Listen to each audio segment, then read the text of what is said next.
Alright, so I guess I need to make this video a little bit sooner than I had really wanted to. I kind of wanted this one to be a bit of a long form content.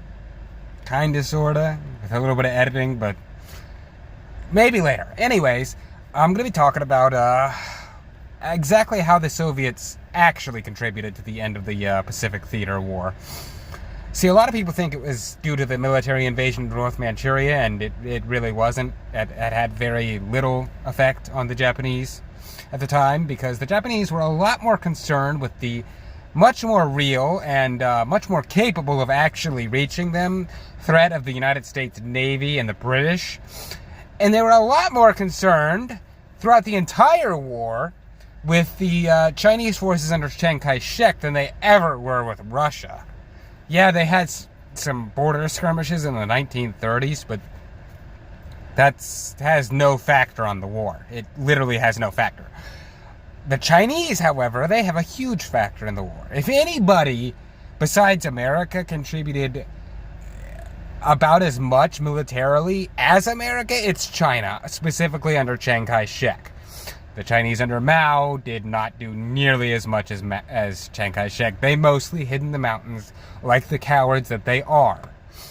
Yeah, I said it. I'm not taking it back. Deal with it. Yeah, there was the 100 Regiments battle that the communists allegedly took part in, but that was the only one. Okay? The only one. The other times, the communists were all hiding in the mountains like the cowards they are.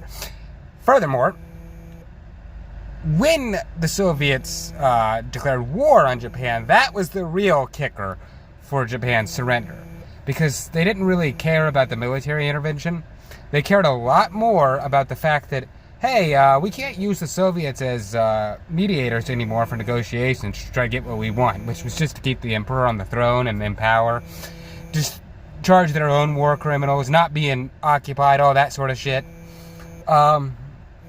Didn't work out for him when the Soviets decided to declare war, so Hirohito decided, well, I've got no other choice, I better just accept the Potsdam Proclamation, because if I don't, I'm screwed and I'm probably gonna die. Yeah, he was more concerned with himself than he was his own citizens. Let that sink in. Thanks. Birdman out.